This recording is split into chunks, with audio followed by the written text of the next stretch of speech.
बरामूला के रुझान के बाद सामने आ रही है। कांग्रेस पार्टी ने सवाल उठा दिए हैं रुझान को लेकर।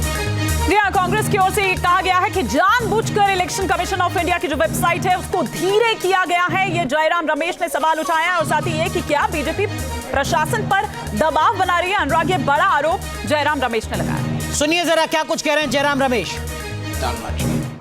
सर, अपने कार्यकर्ताओं से भी कुछ आप लोगों ने अपनी नहीं, कोई हताश होने की कोई ज़रूरत नहीं है, निराश होने की कोई ज़रूरत नहीं है।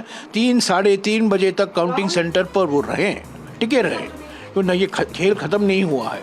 ये सब मनोवैज्ञानिक खेल है, ये माइंड गेम्स चल रहा है, इससे हम हटेंगे नहीं। ये कोई निराश होने की कोई कारण नहीं है। हमें जनादेश मिलने वाला है, कांग्रेस की सरकार बनने वाली है। The Congress has a doubt on the election commission and you are going to file a complaint to the election commission? We are filing a complaint. We have, there are at least 8 seats in which 11 rounds of counting are over and the Congress is in the lead, but that is not being reflected in the ECI website. That is not being reflected in all the channels that are showing the results. So this is a subtle way of the Union Home Minister using the ECI to put pressure on the local administration. The ECI is a constitutional body, it's an independent body, it should function independently. These are mind games, psychological games. Our workers should stay, they should be in the counting centers till 3 o'clock, till 4 o'clock. The game is not over. The poll result. The game is not over. ये जयराम रमेश यहाँ पर कह रहे हैं और साथ ही साथ ये कि माइंड गेम खेलने की कोशिश हो रही है, जानबूझकर इस तरह से किया। मतलब ये अनुराग की दोषारोपण जो है वो अब शुरू हो गया है, बड़ा उलटफेर जैसे हरियाणा। बिल्कुल, तो इसी तरीके की बात पवन खेड़ा भी कह रहे हैं। क्या कुछ कह रहे हैं पवन खेड़ा, वो भी आप जरा सुनिए। देखिए, पहली बार होता हुआ दिख रहा है कि चैनल्स अपने रिपोर्टर्स के जो आंकड़े आते हैं काउंटिंग सेंटर से वो नहीं दिखा रहे, चुनाव आयोग के आंकड़ों पर निर्भर कर रहे हैं और चुनाव आयोग के आंकड़े चौथे या पांचवें छठे राउंड के दिखा रहे हैं, जबकि हमारे कंट्रोल रूम से 11-11 राउंड के आंकड़े आ चुके हैं। मैं आपको विनेश फोगाट जी का उदाहरण देता हूँ। आप कोई चैनल खोल दीजिए, सब में उनको 4 राउंड के बाद पीछे दिखाया गया था, जबकि 9 राउंड के बाद वो 4,437 वोटों से आगे हैं, अब 5200 वोटों से आगे हो गई हैं। तो ये आंकड़ों में जो मिसमैच है, गैप है, ये क्यों है, ये हम बार बार चुनाव आयोग से अभी हमारे महासचिव जयराम रमेश जी ने ट्वीट करके भी पूछा है कि ये क्या दबाव डालने की कोशिश हो रही है स्थानीय प्रशासन पर। इसलिए हम फिर से चुनाव आयोग को कह रहे हैं, आगाह कर रहे हैं कि इसमें तुरंत एक्शन ले, तुरंत जितने राउंड्स हो चुके हैं अपडेट करें, जितने भी जो ट्रेंड्स हैं उनको अपडेट किया जाए। तो कांग्रेस पार्टी ने सवाल खड़े किए हैं चुनाव आयोग की वेबसाइट पर जिस तरीके से रुझान आ रहे हैं उसकी रफ्तार को लेकर। भारतीय जनता पार्टी को बहुमत मिल रहा है हरियाणा में। रुझानों में चुनाव आयोग के जो आंकड़े हैं उसके मुताबिक 49 सीटों पर भारतीय जनता पार्टी हरियाणा में आगे चल रही है, हैट्रिक लगाती नजर आ रही है। हरियाणा में ऐसा पहली बार हो रहा है कि कोई पॉलिटिकल पार्टी लगातार तीसरी बार सत्ता में आती नजर आ रही है। हमारे साथ योगेंद्र यादव जी जुड़ चुके हैं, आप संयोजक हैं भारत जोड़ो अभियान के। सर, एक बार फिर आपका बहुत बहुत स्वागत है योगेंद्र सर। इस वक्त की जो टैली है, क्या आपको लगता है कि अब भी किसी तरीके की बदलाव की संभावना है? और जो कांग्रेस पार्टी की तरफ से जयराम रमेश और पवन खेड़ा ने सवाल खड़ा किया है वेबसाइट की रफ्तार को लेकर, क्या आपको उसमें कुछ दम नजर आता है?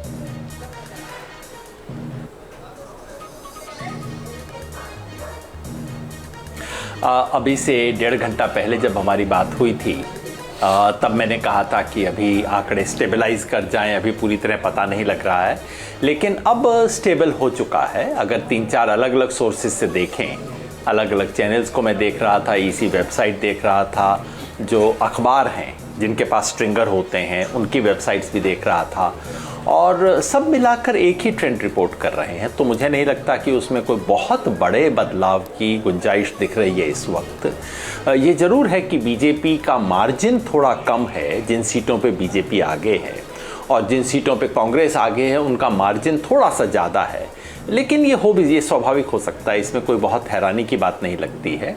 और बीजेपी की कुछ ज़्यादा सीटें हैं जो बहुत ही थोड़े मार्जिन से हैं, इसलिए आप कह सकते हैं कि इनके पलटने की गुंजाइश है। लेकिन दूसरी तरफ कांग्रेस की भी 4-5 सीटें ऐसी हैं जो बहुत थोड़े मार्जिन से हैं।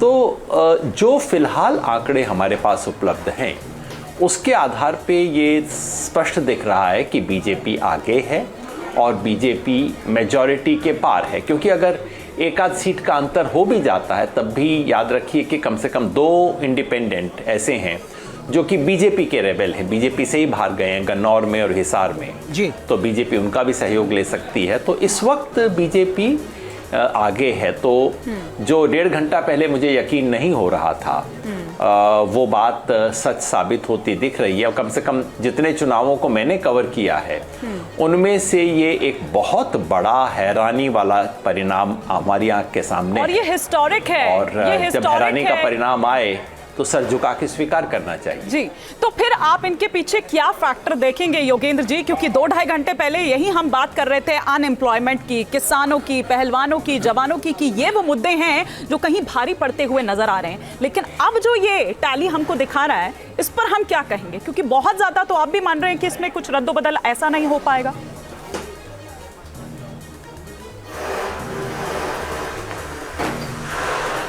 जी, मैं बहुत कायदे से इसकी एक्सप्लेनेशन नहीं दे पाऊंगा, क्योंकि देखिए कल शाम तक मैं कह रहा था कि बीजेपी जीत रही है, कांग्रेस जीत रही है, या तो हवा है या आंधी है, सुनामी हो सकती है।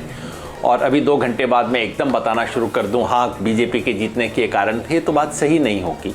जो मुझे नज़र आता है वो ये है कि जो 2019 के लोकसभा चुनाव में बीजेपी ने बहुत शानदार हासिल की थी जीत, 30% आगे थी लोकसभा के चुनाव में, उसे 5 साल के अंदर कांग्रेस ने पाट लिया था। लोकसभा का चुनाव 2024 आते आते दोनों पार्टियां वोट और सीट के अंदर बराबर आ गई थी। मुझ जैसे लोग सोच रहे थे कि लोकसभा चुनाव के बाद बीजेपी और गिरावट होगी, जो कि सामान्यतः हुआ करता है, क्योंकि लोकसभा चुनाव के बाद विधानसभा में बीजेपी अमूमन गिरती है। और जब ज़मीन पे हमने घूमा, हमने यही पाया कि ये सेंस था ज़मीन पे, ये भी सब लोगों को था कि भाई इस बार तो कांग्रेस की सरकार आएगी ही आएगी। लेकिन ऐसा लगता है कि ये चुनाव कहीं ज़्यादा नज़दीक था। लोकसभा चुनाव के बाद बीजेपी ने कांग्रेस की तुलना में ज़्यादा नहीं खोया, चुनाव की नज़दीकी बनी रही। और चुनाव के नज़दीक बीजेपी ने जो 2-4 चीज़ें की, जो मेरे जैसे लोग सोच रहे थे कि आखिरी मिनट पे किया है, इससे कोई फ़र्क नहीं पड़ेगा, उनसे बीजेपी को फ़ायदा हुआ है। ठीक है। तो मैं फ़िलहाल 3-4 चीज़ समझ सकता हूँ। पहली और सबसे बड़ी बात कि ये जो अंडर करेंट था, कहीं ना कहीं एक अंडर करेंट है जो हम जैसे लोग समझने में असमर्थ रहे। तो अंडर करेंट का एक प्रमुख कारण तो ये हो सकता है कि एक बहुत बड़े सेंट्रल हरियाणा के इलाके में ये सेंस लोगों में बना कि कांग्रेस का राज वापस आने का मतलब होगा जाट समाज का राज, उसका मतलब है थोड़ा सा दबंगई होगी। और उसके मुकाबले में बीजेपी ने बाकी समाज को मोबिलाइज करने की जो रणनीति बनाई थी, 35-1 जिसको हरियाणा में बोलते हैं, वो जितना हमने सोचा था उससे ज़्यादा कामयाब हुई। दूसरी बात ये कि बीजेपी ने चुनाव के नज़दीक नायब सैनी जी को लाने का जो फैसला किया, वो फैसले से उन्हें फ़ायदा हुआ। ज़मीन पे लोग कह रहे थे कि फ़ायदा होगा, बेहतर हैं, लेकिन मुझे लगता था आखिरी मिनट पे करने से कितना फ़ायदा हो सकता है, उसमें फ़ायदा हुआ है। और तीसरा कि बीजेपी ने अंतिम समय पे जो कैंडिडेट दिए और जिस तरह से प्रचार किया, बीजेपी ने अपना चुनाव कैंपेन और आखिरी दिन वोट डलवाने का काम हमेशा की तरह बहुत कायदे से किया है। न्यूज नेशन अब व्हाट्सएप पर खबरों की ताजा अपडेट के लिए न्यूज नेशन के इस QR कोड को स्कैन करें।